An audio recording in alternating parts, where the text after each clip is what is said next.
Bom dia, boa tarde ou boa noite para você que está me escutando do outro lado da tela. Meu nome é Gustavo, sou investidor de bolsa de valores há mais de 4 anos e bem-vindos a mais um episódio da carteira. Então, a carteira está performando por volta de 52,28% e eu não quero ficar medindo e transicionando entre, nossa, está performando muito bem ou não está. Eu quero que o meu patrimônio rentabilize de uma maneira melhor que o mercado. Essa é a minha meta. Desde que eu formulei essa carteira lá em 2023, que foi quando eu iniciei a fazer a contabilidade para acompanhar a performance dela, eu tenho visto que ela tem funcionado muito bem e por isso que eu quis trazer essa estratégia para o YouTube, porque é uma estratégia que eu nunca vi ninguém no Brasil trazer, que é uma estratégia baseada em fluxo de caixa livre. Então, quando eu vou para as concentrações das minhas ações, eu vejo que elas estão extremamente concentradas. E eu não aconselho ninguém a fazer esse tipo de concentração, principalmente, por exemplo, se tu tem um patrimônio muito grande. E por que isso? Porque esses 15, 12, 10% pode também ser sua ruína. Então, no meu caso, eu concentro nessas ações porque eu consigo analisar essas empresas de uma maneira muito grande e, consequentemente, eu consigo colocar mais capital nelas para elas performarem melhor que o mercado. Eu prefiro deixar o meu dinheiro em empresas que eu realmente sou confiante nelas do que deixar em empresas que às vezes eu não sou tão confiante, mas pela diversificação eu vou deixar nelas, entende? Eu não gosto disso. Eu gosto de deixar realmente meu dinheiro concentrado em empresas que eu tenho realmente confiança de que elas vão performar bem. E se elas acabarem não performando, a ideia é que as outras compensem essa não performação. E existem várias vezes empresas que mesmo quando a gente faz pesquisas gigantescas acerca delas e sabe tudo que está acontecendo nelas, eventualmente elas não performam muito bem, elas não andam, pelo contrário, elas se desvalorizam. Eu posso trazer o exemplo de Disney, que no caso tem frustrado vários investidores ao longo da jornada. Vários entraram aqui em $180 e vê hoje a ação a 110. Uma ação que tinha um valor muito grande, que tem marcas extremamente fortes, que tem ativos que a gente toda hora consome, tanto de mídia quanto de uma mochila da Disney, uma camiseta do Mickey e assim por diante. A empresa não pode só ter isso, ela não pode só ter uma história boa, ela tem que ter tudo, ela tem que ter não só a contabilidade boa, estar num preço atrativo para comprar, mas ter uma qualidade intrínseca muito boa que eu vou demonstrar no vídeo de hoje, né? Então, por exemplo, a AT&T, que é uma value trap, né? Uma ação que é considerada uma armadilha de valor, que tem apresentado rendimentos muito ruins, no caso, tem desvalorizado muito a cota, né? Desde lá de $32 hoje a $17. Uma value trap, porque muitos investidores pensam, ela está muito barata, um yield de fluxo de caixa de 16% e um PE, né, que é um Price Earnings, que é preço-lucro no Brasil, 8. É muito baixo isso. Em dividend yield de 6,5 para quase 7 em dólar, isso é muito alto. Mas por quê? Porque a empresa não tem performado bem, porque a empresa, por mais que ela distribua bastante, ela não consegue crescer e além disso está perdendo lucro.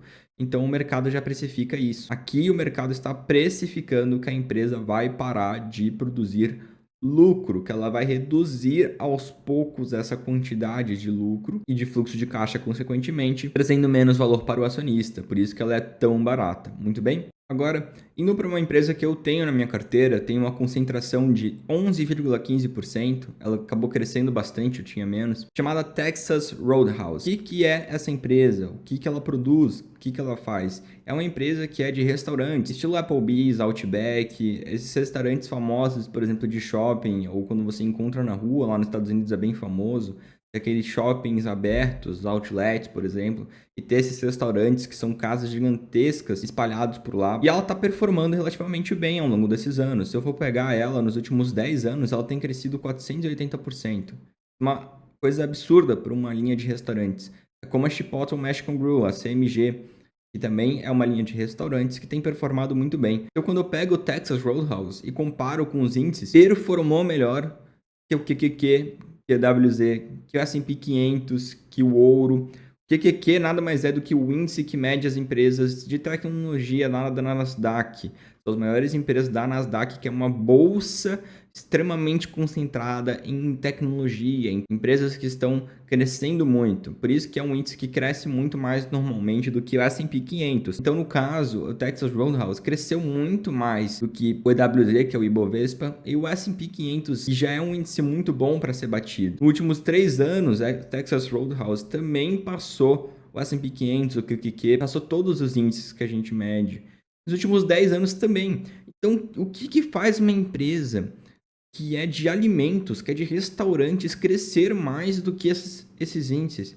O que faz uma empresa com essa ter uma performance tão boa?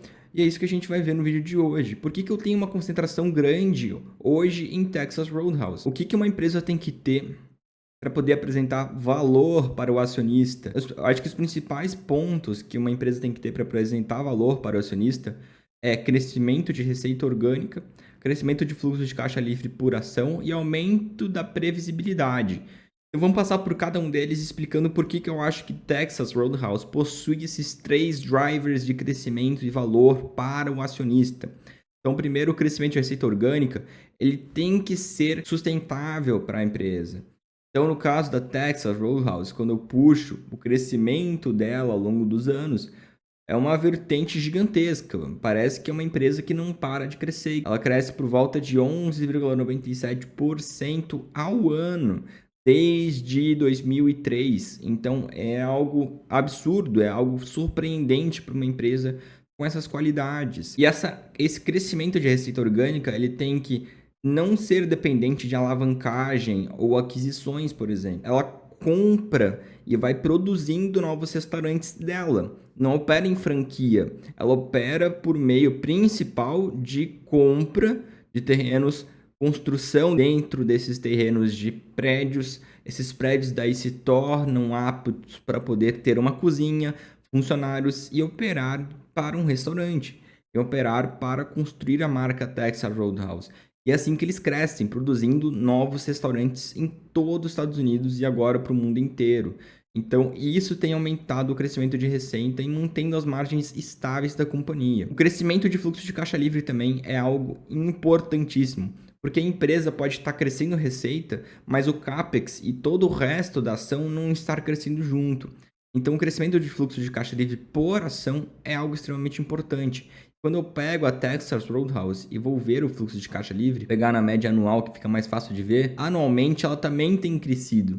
Ela tem crescido relativamente bem desde lá de 2001, 2003, que ela estava num processo de expansão. Quando ela realmente se estruturou como marca, ela começou a apresentar um fluxo de caixa livre muito grande para o acionista. E isso aqui é valor, isso aqui é retorno. Então, nos últimos 10 anos, ela tem apresentado 13,55% de aumento de fluxo de caixa livre para o acionista. Então, isso é algo fenomenal para uma empresa de alimentos, como a gente pôde ver. E, por fim, o aumento da melhora da previsibilidade. Quando eu, cliente, dependo de ir num restaurante e vou consistentemente a ele, eu estou trazendo previsibilidade para a receita do restaurante. Então, quanto mais uma marca consegue entrar dentro do povo, entrar dentro da população de um país, é melhor, porque essas pessoas estão indo cada vez mais nessas marcas. Por exemplo, o Outback, muitos brasileiros gostam do Outback, da marca Outback. Quando eles têm que escolher entre um restaurante especial para ir e eles têm a opção Outback, eles vão para o Outback. Assim acontece com o Madeiro, com o McDonald's e com outras tantas marcas. A gente tem um apelo emocional à marca. E é isso que tem que ser fundamentado na Texas Roadhouse. E nos Estados Unidos é extremamente importante que exista isso. Existe? Existe. Várias famílias, elas tendem a ir conseguir uma comida quente e saborosa, uma carne, algo diferente para sair de casa, para sair da dependência de comer em casa, onde cada um normalmente está isolado, ter um momento em família melhor. Então, o aumento da melhora da previsibilidade está atrelado a todos esses drivers. Então, a linha de negócio tornar mais conhecida, por exemplo, e a receita é mais estável. A última demonstração financeira da Texas Roadhouse anunciaram que estavam aumentando o dividendo em por volta de 11% para 0,61 por ação. O YouTube hoje no Brasil de finanças tem colocado muito essa pauta dos dividendos. Texas Roadhouse tem crescido o dividendo exponencialmente. No último trimestre, ela apresentou 0,55 e agora ela vai para 0,61, tá aqui em cima. 0,61 de dividendos colocaria ela por volta de 2% de dividend yield. Pode ser baixo para você que está acostumado com yields altíssimos no Brasil, mas para os Estados Unidos, o dividend yield de 1,64% é alto. 2% então mais alto ainda. Está na linha de empresas que pagam bons dividendos, muito bem? E ela tem crescido, quando tu pega a demonstração financeira de 2022 para 2023, a gente vê um aumento de receita de 15,4%. E, ao mesmo tempo, os earnings per share também aumentando 14,3%, né? O lucro por ação. Então você vê que a empresa está continuando a crescer, ela está continuando a manter esses drivers de crescimento e expandir o negócio. E além disso, eu trouxe algumas coisas aqui para explicar mais da tese de Texas Roadhouse. Vamos entender por que essa empresa é tão legal, por que essa empresa traz tanto retorno para acionista. Então aqui um pouco mais sobre a Texas Roadhouse e alguns pontos importantes da última demonstração financeira, porque quando uma empresa ela vai fazer e expor os seus resultados trimestrais da empresa, ela não só publica isso no site, como ela também faz um earnings call, ou seja, ela vai lá em público com todos os especialistas dentro da empresa e traz por meio de uma videochamada todos esses resultados. Quando eu fui ver essa videochamada da Texas Roadhouse, eu notei alguns pontos importantes que eu quero trazer acerca dessa tese. Então aqui, como a gente pode ver, a Texas Roadhouse tem vários restaurantes. Esses restaurantes eles têm uma cara bem bonitinha, assim, eles ficam bem posicionados nos Estados Unidos. Por dentro ele parece tipo um Outback, um Applebee's. É uma empresa que ela tem aquele feeling de restaurante americano, de onde você vai, chega no restaurante, eles te colocam para sentar numa mesa grande, espaçosa, com aqueles puffs. É uma coisa bem família, então as famílias tendem a levar seus filhos lá, os pais e as mães. Ela é barata, tá? Então quando você compara Texas Roadhouse, a carne, o prato que você come, você consegue comer muito mais do que, pelo mesmo preço do que um Outback, do que um Applebee's, do que outras marcas muito famosas de carnes. E isso é muito bom para as famílias, porque lá nos Estados Unidos, famílias têm 4, 5 filhos. É diferente aqui do Brasil, que hoje em dia está reduzindo muito. Então, esse critério das famílias para poder comer comidas boas e baratas é algo que me deixa muito feliz dentro da empresa. O consumo de carne a bons preços é algo que eu não consigo tirar da empresa, sabe? É o que realmente eu acho muito atrativo. E isso nunca vai sair de moda. As pessoas querem pratos bons e baratos, né? O consumo da população é improvável de mudar. As pessoas gostam de ir em lojas, as pessoas gostam de ir em restaurantes, elas gostam de sair de casa. Eu vejo isso, a gente vive em cidade grande, a gente quer sair e consumir coisas fora de casa. Então a empresa ela consegue trazer pratos com uma entrada, uma bebida, ela consegue trazer uma carne muito boa por um preço muito mais barato. Ela realmente é muito mais barata que o Outback, que o Applebee's, que vocês devem saber que é muito caro. Principalmente para o brasileiro. E para o americano que tem vários filhos, normalmente quando você quer levar 3, 4 filhos para um lugar para comer, você quer que seja barato. E às vezes você não quer cozinhar em casa, você quer tirar todo mundo dos seus quartos e levar para ter um momento em família. Isso eu acho muito importante para a tese, porque ela acaba se tornando muito atrativa. O Texas Roadhouse, ela tem esse perfil familiar, tem esse perfil que você chega lá, você é bem atendido, você é colocado num lugar para sentar confortável, ambientado, que tem música, que seja bonito, tem estacionamento. Então tudo isso eu acho incrível para a empresa. E tem alguns pontos importantes da demonstração financeira que eu quero destacar, né? Então o consumo de carnes a bons preços é algo que eu precifico na tese. E eu acho que nunca vai sair de moda. As pessoas cada vez mais, principalmente com o advento da internet, e que as pessoas estão extremamente isoladas, eu penso que a gente tem a tendência de sair de casa, a gente tem a tendência de querer sair desse isolamento social para buscar ambientes melhores. E isso que as famílias estão demonstrando. Tá? Eu acho que o Ozempic e o GLP-1 são supressivos de apetite, eles não vão ser sustentáveis para toda a população. Ou seja, é um medicamento caro que nem toda a população tem. E muitas coisas têm que mudar para que realmente isso afete em grande escala uma empresa de restaurante como a Texas Roadhouse. Então, uma expansão internacional é algo que eu acho extremamente importante para a Texas Roadhouse, para ela continuar crescendo a receita.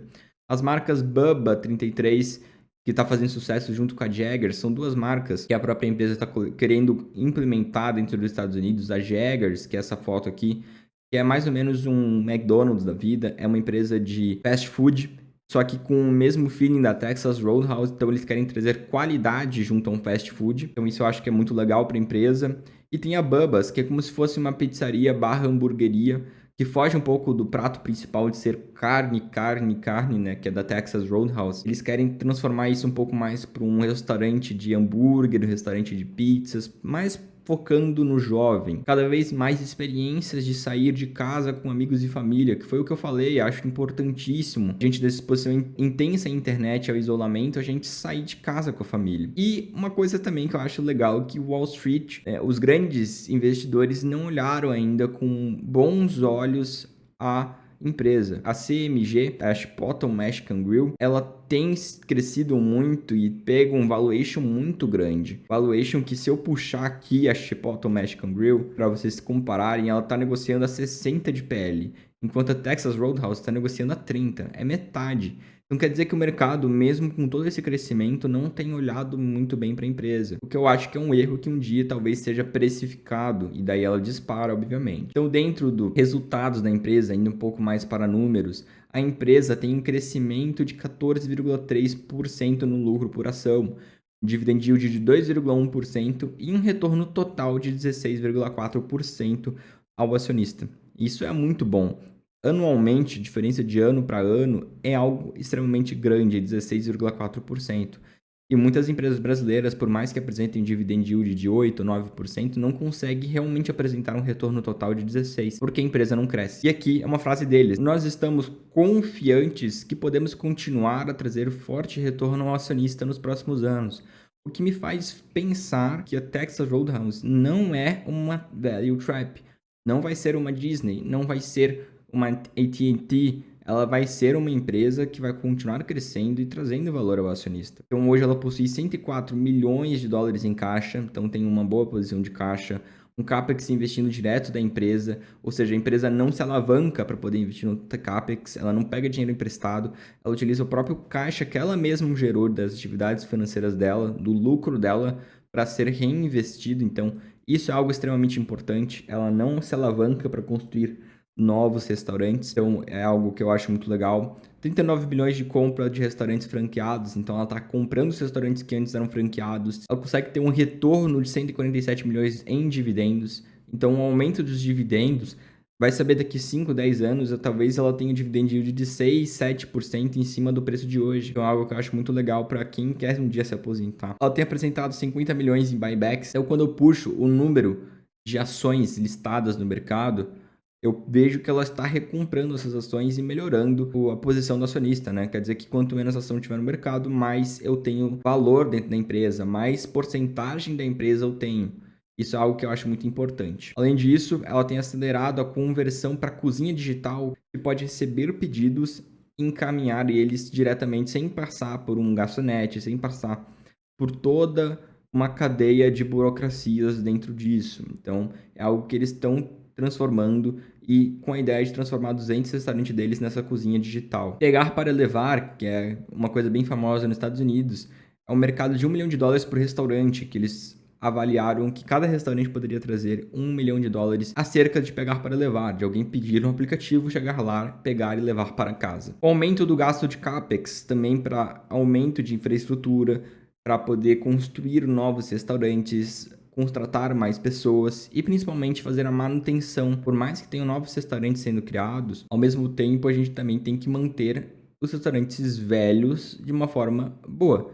Então eles estão investindo boa parte desse CAPEX também na manutenção desses restaurantes. E os restaurantes estão sendo construídos 10% maiores. Eles estimam que esse 10% maior consegue trazer maior rentabilidade também para cada restaurante. E os novos restaurantes possuem um retorno que excede o custo de capital e estão sendo direcionados para adolescentes e jovens. Também acho importante isso porque são esses que gostam de sair com os amigos e consumir coisas diferentes, às vezes não só fast food, porque os jovens estão cada vez mais saudáveis. Eu pego por mim mesmo, cada vez mais eu busco restaurantes saudáveis, por mais que sejam um pouco mais caros, mas para não degradar minha saúde. E não há desaceleração na demanda pelos serviços da TXRH. Não houve até agora nenhum indício que as pessoas estão indo menos para restaurantes, estão consumindo menos e, consequentemente, produzindo menos. Então, se você gostou da análise de Texas Roadhouse, por favor, curta o vídeo, me ajuda bastante, se inscreva no canal. Quanto mais inscritos e mais visualizações eu tiver nos meus vídeos, mais eu vou poder reinvestir dentro do canal, pegar uma câmera melhor, pegar um editor de vídeo melhor, investir em mais infraestrutura, principalmente para poder trazer melhores vídeos e te ensinar mais sobre fluxo de caixa em empresas no exterior. Espero que você tenha gostado. Por favor, deixe um comentário e eu te vejo na próxima.